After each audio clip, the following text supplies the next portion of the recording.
Thiruvananthapuram medical കോളേജിലെ ഡയറക്ടറുടെ വെളിപ്പെടുത്തൽ കേരളത്തിലെ ആരോഗ്യ മേഖലയുടെ സമ്പൂർണമായിട്ടുള്ള തകർച്ചയെ വെളിവാക്കുന്നതാണ്. അതീവ ഗൗരവതരമായ ചില പ്രശ്നങ്ങൾ ഈ വെളിപ്പെടുത്തലുമായി ബന്ധപ്പെട്ട് കേരളത്തിലെ ജനങ്ങൾക്കിടയിൽ ഉയർന്നു വന്നിരിക്കുക. ആരോഗ്യ മേഖലയിൽ കേരളം നമ്പർ 1 ആണ് എന്നുള്ള പ്രചാരണം വളരെ ബോധപൂർവം ഈ സർക്കാർ വന്ന ഉടനെ തന്നെ ഇവിടെ നടത്തുകയുണ്ടായി. പല കാര്യങ്ങളും പെരുപ്പിച്ച് കാണിച്ച് ലോകത്തിനു മുമ്പിൽ കേരളത്തിലെ ആരോഗ്യരംഗം ഏറ്റവും മെച്ചപ്പെട്ടതാണ്, കുറ്റമറ്റ രീതിയിലാണ് പ്രവർത്തിക്കുന്നത്, അങ്ങനെയുള്ള ബോധപൂർവമായിട്ടുള്ള ഒരു നരേറ്റീവ് ഇവിടെ സൃഷ്ടിക്കപ്പെട്ടു. എന്നാൽ വസ്തുത ഇതിന് തികച്ചും വിപരീത ദിശയിലാണ് സഞ്ചരിക്കുന്നത്. ശരിയാണ്, ഒരു കാലത്ത് കേരളം പല പാശ്ചാത്യ വികസിത രാജ്യങ്ങളോടൊപ്പം കേരളത്തിന്റെ ആരോഗ്യ സൂചിക തല ഉയർത്തി നിന്നിരുന്നു. എന്നാൽ കഴിഞ്ഞ കുറച്ച് വർഷക്കാലത്തെ ഇടത് വലത് മുന്നണികളുടെ ഭരണം മൂലം വളരെ മോശമായ രീതിയിലേക്ക് നമ്മുടെ ആരോഗ്യരംഗം കൂപ്പുകുത്തിയിരിക്കുകയാണ്. നാം നിർമ്മാർജ്ജനം ചെയ്ത പല മാറാരോഗങ്ങളും തിരിച്ചു വന്നുകൊണ്ടിരിക്കുകയാണ്. ഗുരുതരമായ ചികിത്സാ പിഴവ് മൂലം കേരളത്തിലെ ആരോഗ്യരംഗത്തിന്റെ വിശ്വാസ്യത തകർന്നിരിക്കുകയാണ്. ആവശ്യത്തിന് മരുന്നില്ലാത്തതിന്റെ പേരിൽ രോഗികൾ കഷ്ടപ്പെടുന്നതിന്റെ നേർചിത്രമാണ് കഴിഞ്ഞ ദിവസങ്ങളിൽ വെളിപ്പെട്ടത്.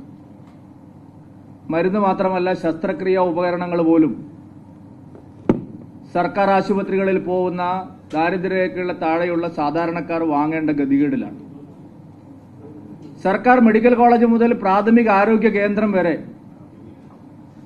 മരുന്നില്ല, ആവശ്യത്തിന് ഡോക്ടർമാരില്ല, നഴ്സുമാരില്ല, ചികിത്സാ സൗകര്യങ്ങളില്ല. ICU യൂണിറ്റിൽ പോലും പൊട്ടിത്തെറികൾ ഉണ്ടാവുന്നു, തീപിടുത്തം ഉണ്ടാവുന്നു, പലപ്പോഴും കറണ്ടില്ലാത്ത സാഹചര്യം വരുന്നു, ഓക്സിജൻ സിലിണ്ടറുകൾ ലഭിക്കാത്ത സാഹചര്യം വരുന്നു. കൊച്ചുകുട്ടികൾ പോലും ദാരുണമായിട്ട് ആശുപത്രി മുറികളിൽ കൊല ചെയ്യപ്പെടുന്നു.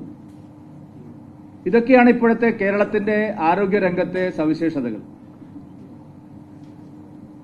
കഴിഞ്ഞ 5 വർഷത്തിനിടയിൽ, പ്രത്യേകിച്ച് വീണ ജോർജ് ആരോഗ്യമന്ത്രിയായി ചുമതലയേറ്റതിന് ശേഷം ആരോഗ്യരംഗം ഒരു നാഥനില്ല കളരിയായി മാറിയിരിക്കും. ഒന്നാം പിണറായി വിജയൻ സർക്കാരിന്റെ കാലത്ത് ആരോഗ്യമന്ത്രിയായിരുന്ന ശ്രീമതി ടീച്ചർ,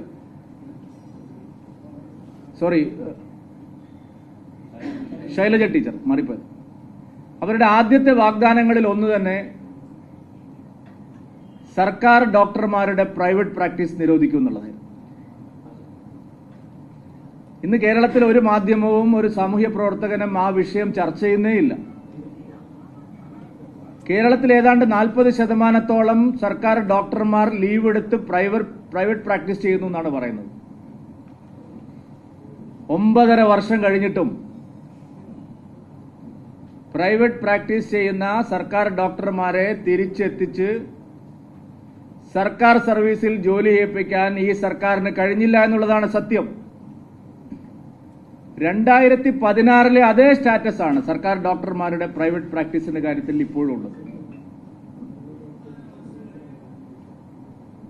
കേരളത്തിൽ ആരോഗ്യരംഗം ഇപ്പോൾ പ്രവർത്തിക്കുന്നത് തന്നെ കേന്ദ്ര സർക്കാരിന്റെ സഹായം കൊണ്ട് മാത്രമാണ്.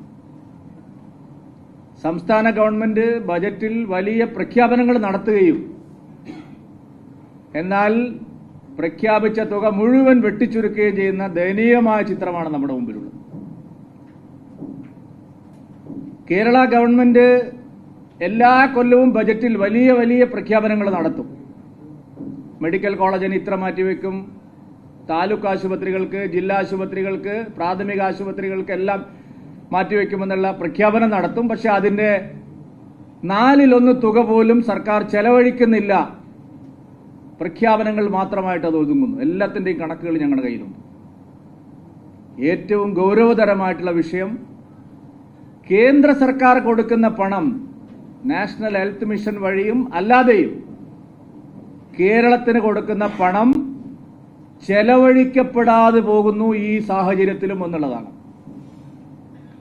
2021 മുതൽ 24 വരെയുള്ള കാലയളവിൽ കേരളത്തിലെ ഗ്രാമീണ മേഖലയുടെ ആരോഗ്യ രംഗത്തിന് 1198.54 കോടി രൂപ നരേന്ദ്രമോദി സർക്കാർ കൊടുത്തു. 2021 മുതൽ 24 വരെയുള്ള കാലയളവിൽ 1198.54 കോടി രൂപ ഗ്രാമീണ മേഖലയുടെ ആരോഗ്യ രംഗത്തിന് വേണ്ടിയിട്ട് മോദി സർക്കാർ കൊടുത്തു.